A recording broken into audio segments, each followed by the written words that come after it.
Assalamualaikum warahmatullahi wabarakatuh. Salam sejahtera bagi kita semua.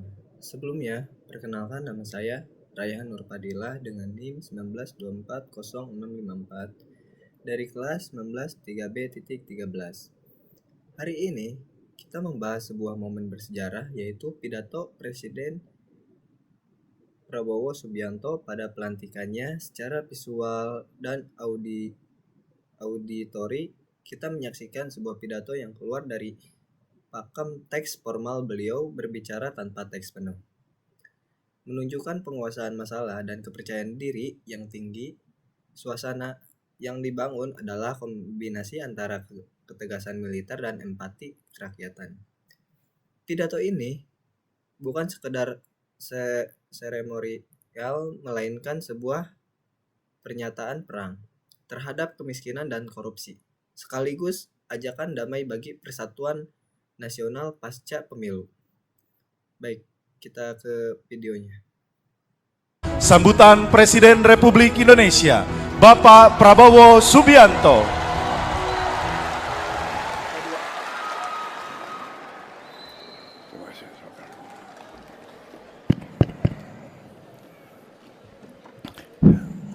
Bismillahirrahmanirrahim. Assalamualaikum warahmatullahi wabarakatuh. Selamat sore, salam sejahtera bagi kita sekalian. Shalom, salve, om swastiastu, namo buddhaya, salam kebajikan. Yang saya hormati Menteri Pendidikan Dasar dan Menengah sebagai penyelenggara acara ini, Profesor Abdul Muti, beserta seluruh jajaran Kementerian Pendidikan Dasar Menengah.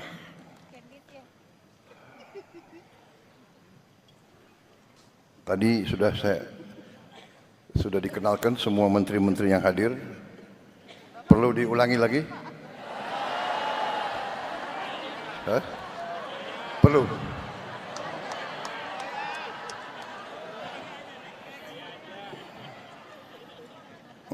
Sudah ya, para menteri sudah dikenalkan sekali, cukup ya.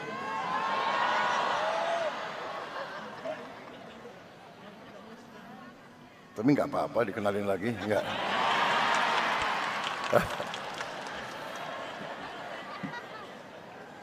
Sudah aja ya, kan efisiensi.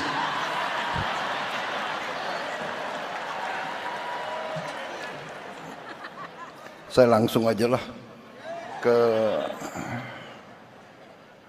pantun. Pagi cerah, langitnya pekat. Ilmu ditanam menjadi manfaat. Guru hebat, Indonesia kuat. Generasi muda maju, bangsa kita bermartabat. Jalan-jalan ke pasar baru, singgah sebentar membeli buku. Saya ucapkan selamat Hari Guru. Terima kasih. Semoga pendidikan Indonesia semakin maju.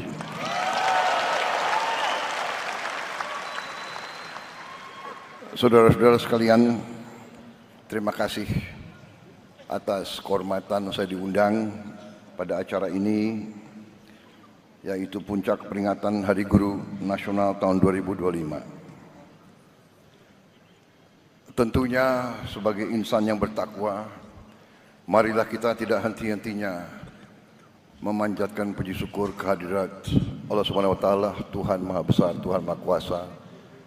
Hanya kepadanya lah kita berdoa dan hanya kepadanya lah kita meminta pertolongan. Saudara-saudara sekalian, pada saat sekarang kita merasakan bahwa ada saudara-saudara kita yang mengalami duka, musibah akibat bencana alam yang terjadi di beberapa tempat di Nusantara kita ini, yang terakhir di Aceh, Sumatera Utara. dan Sumatera Barat. Tentunya kita berdoa agar mereka senantiasa dilindungi oleh Yang Maha Kuasa, diringankan duka dan penderitaan mereka. Pemerintah bergerak cepat. Kita dari hari-hari pertama sudah bereaksi, sudah mengirim bantuan dan reaksi melalui jalur darat dan udara, tetapi memang kondisinya sangat berat, banyak yang terputus, cuaca juga masih tidak memungkinkan, kadang-kadang juga helikopter dan pesawat kita sulit untuk mendarat. Tadi pagi kita telah berangkatkan 3 pesawat Hercules C-130 dan 1 pesawat A400. Untuk kesekian kalinya kita kirim bantuan dan terus-menerus kebutuhan mereka di lapangan kita dukung. Saudara-saudara, ini juga mengingatkan kita bahwa dunia penuh dengan tantangan, perubahan iklim, pemanasan global, kerusakan lingkungan. Ini menjadi tantangan yang harus kita hadapi. Ini juga saya kira mungkin para guru-guru di seluruh Indonesia yang sudah bisa mulai, saya yakin sudah mulai, tapi mungkin perlu kita tambah dalam silabus, dalam mata pelajaran juga kesadaran akan sangat pentingnya kita menjaga lingkungan alam kita, menjaga hutan-hutan kita, benar-benar mencegah pembabatan pohon-pohon, perusakan hutan-hutan. Benar-benar juga sungai-sungai harus kita jaga agar bersih sehingga dapat menyalurkan air yang bisa tiba-tiba datang. Saudara-saudara, ini nanti usaha bersama kita. Tiap rumah ikut berperan. Secara keseluruhan saudara-saudara sekalian, terima kasih sekali lagi undangan ini. Memang pembangunan suatu bangsa, kebangkitan suatu bangsa, keberhasilan suatu bangsa akan ditentukan oleh kualitas pendidikan yang ada di bangsa itu.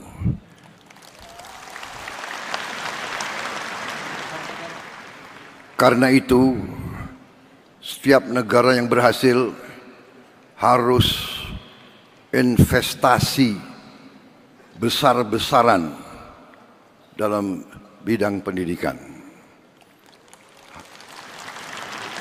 Dan sesungguhnya elit politik bangsa Indonesia sudah mengambil keputusan politik untuk investasi besar-besaran di bidang pendidikan. Bidang pendidikan adalah Baik, kita tadi sudah melihat video singkat Pak Presiden Prabowo Subianto dengan pidato tersebut. Jadi masuk ke dalam analisis kata-kata, Presiden menggunakan teks, retorika, pathos atau pendekatan emosional yang sangat kuat. Kata-kata seperti swasembada, pangan, dan energi bukan hanya sekedar istilah ekonomi, melainkan janji kedaulatan. Diksi yang paling menarik perhatian adalah keberanian beliau menyebut kebocoran anggaran dan metafora ikan busuk mulai dari kepala.